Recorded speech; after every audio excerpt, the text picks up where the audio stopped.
I lifted 350 pounds. Still got it. I lifted Donald Trump out of his chair. Can I ask, if there's a day goes by that you haven't trained, what kind of person are you? Because I'm sure there's a lot of people here, if you don't train, you get frustrated. What are you like? Like about what? If you don't train. When I don't train. Well, there is really rarely such a situation where I don't train because I'm addicted. So I have a training addiction. So I have to get up in the morning and I have to feed my animals, which I always do, Lulu and whiskey, and Dutch, and schnitzel, and noodle. And now I have, of course, Schnelli, the little pig, that also needs to be fed. So all of those animals come into my kitchen and I give them oatmeal cookies. And then they go out and then I feed them the regular food and all that. And then I get on a bike and I ride to the gym, the Gold's Gym. And there I work out for 45 minutes, then I get on a bike again and ride back. So this is like a daily thing. I have to do that. It's just, it just makes me feel good. And not only physically it makes me feel good, but also mentally, psychologically it makes me feel good that I've done something now for myself and now let's get on with the work. So it gets the day started the right way.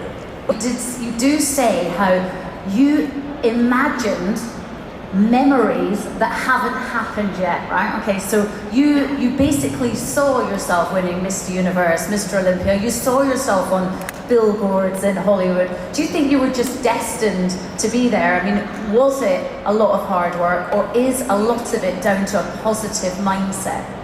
Well, it is, you cannot achieve anything without hard work. So to me, hard work is where the action is. No matter what you do, and I always tell this to the young kids today because so many of the young kids want to go and accomplish something the easy way. And they think there's a magic pill. When you train your body or when you go about your career and everything, there is no magic pill. And there's no magic. There's just hard work. You have to have good ideas. And I think it's a combination of having a vision, because you got to have a goal. I always say the most important thing is to have a goal. If you have a goal, a specific goal in mind, and then like I did, I was 15 years old and I had this goal that I wanted to be another Reg Park, who was a British bodybuilder, who won Mr. Universe in 1951, then in 1958, then in 1965. So he won 3 times the Mr. Universe competition, and then he did Hercules movies. And so he became my idol, and so I saw myself very clearly being him, and being on that Mr. Universe stage, and winning Mr. Universe, and then getting into movies. And this is exactly what happened, because I believed it 100%, but I did the hard work. I did the 5 hours of work every day, 5 hours working out every day. I went to school, and I did all the stuff that everyone does, but I had my 5 hours of training. And so eventually I won the Mr. Universe contest, and then a second one, and third one, all this. And then eventually I retired after winning Mr. Olympia 6 times in 1975. I won it the 6th time in South Africa, and then decided then that I would go into movies. And so then they did Stay Hungry, and they did Pumping Iron, and they did, the Jane Mansfield story and Streets of San Francisco, and eventually the big movie Conan the Barbarian. And I said, crush your enemies, see them driven before you and hear the lamentation of their women.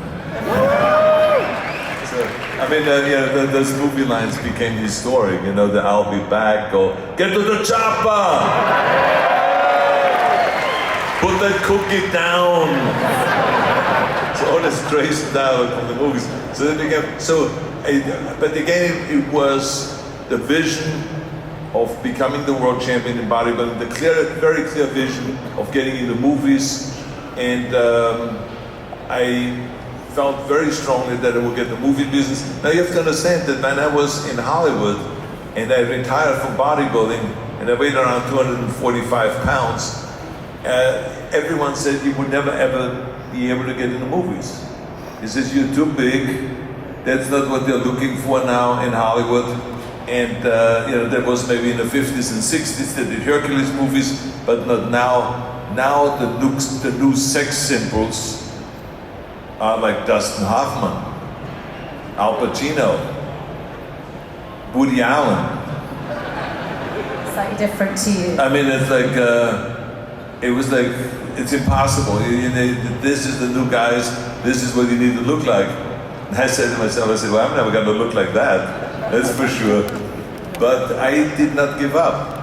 I did not listen to the naysayers. And when they said, my accent was too much, that people are scared of the German accent, and that there would not become a leading man, and my name was too long, Schwarzenegger or whatever. They couldn't figure that one out. So there was just, everything was no, no, no. But the bottom line was through hard work, and not only training now, but also practicing the acting and going to English classes and going to accent removal classes. And I mean, that person should give me his money back. But I mean, in any case, the bottom line is it took a lot of work. I worked hours and hours every day, and eventually I worked my way up and started doing movies, and and we created our own genre. Not only did we just do movies, I created a genre which was like the first time that you saw action movies with where the leading man, the action hero, has the muscles to prove that you can do those kind of things. So the muscles that they said would never work became a huge asset. As a matter of fact, John Milius, the director of Conan the Barbarian, said that if Arnold wouldn't exist, we would have had to build one.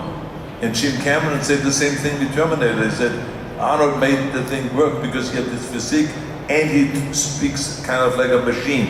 And so it was kind of a compliment in a way, but it didn't sound like one. But in any case. Terminator 7, can this franchise keep going? Can it continue without you? Well, no, it can, because remember, James Bond continued without Sean Connery. So it depends all on the writing. I guarantee you that if Jim Cameron would take over again and create a Terminator without me, I think it could be very successful. So it doesn't need me, it's just that people sometimes can't figure out how to do that. Like how many times have we seen a Predator that failed, right? Because I was not the leading man in Predator, and also the story sucked also, at the same time. So I think that the last Predator, for instance, was really good, and with that little girl, and so I think that was fantastic. I really enjoyed that. And so I think it's all about how good is the story, how good is the script, because it's the old saying, what is not on a page is not on a stage. And this is exactly the way it is. So I think Jim Cameron could revisit Terminator. If he has any interest in that or not, I don't know. But I mean, the important thing is that there were so many great movies made in the 80s and 90s. As a matter of fact, I just recently did an interview with Stallone, where we both together were interviewed. And we talked about how we created this genre. I mean, think about it, never ever happened before. And then all of a sudden, there was Sly and me competing throughout the 80s, viciously. I mean, who kills more people on the screen? Who has less body fat? Who uses bigger guns? Who uses longer knives? And all this crazy stuff was going on. And we kind of pushed each other to the limit.